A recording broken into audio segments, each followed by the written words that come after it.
Now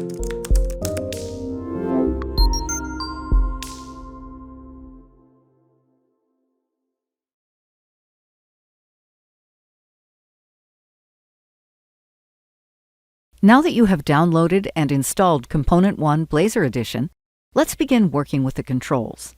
In this example, we'll be working in a Blazor WebAssembly application with the Component 1 FlexGrid.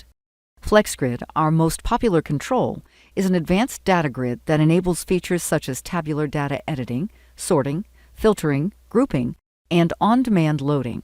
It also features cell customization, data virtualization, built-in editor controls, and more.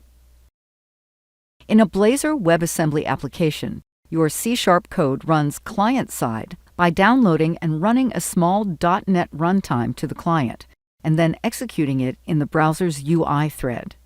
Blazor WebAssembly applications have no dependency on the server side and can be hosted from multiple environments, serving as an alternative to JavaScript.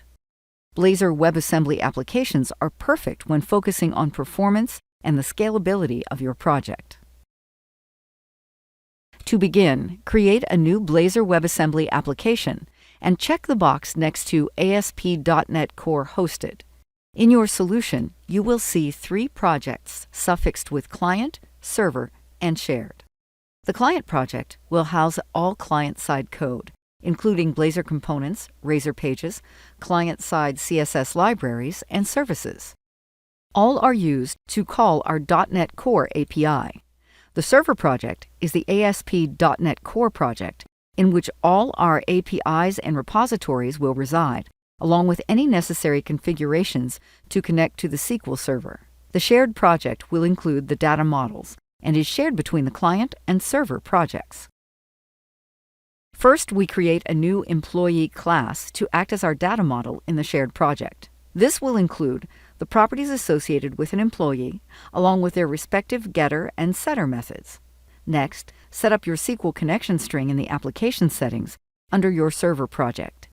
Now, we will create a class, an accompanying interface, and a database context, all within our server project. This will handle any CRUD operations as we alter employee information in our database. These will need to be registered in the startup.cs file. Lastly, we will create our .NET Core API as an API controller within our server project to handle the CRUD operations we created earlier. We now have an API layer ready to be used by our application.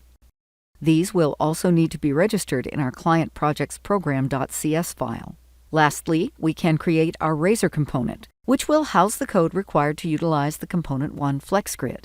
After including the proper NuGet packages, and using statements at the top of our Razor component, we will set the properties for the FlexGrid in the HTML portion of the file.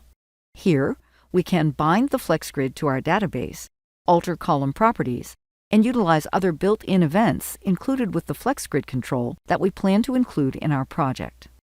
In the code block, we can expand on the events referenced in the HTML portion by including the coded logic that will occur once the events are triggered. Our Blazor FlexGrid control comes with various properties, including filtering, grouping, and cell freezing. These can all be managed directly in your Razor page.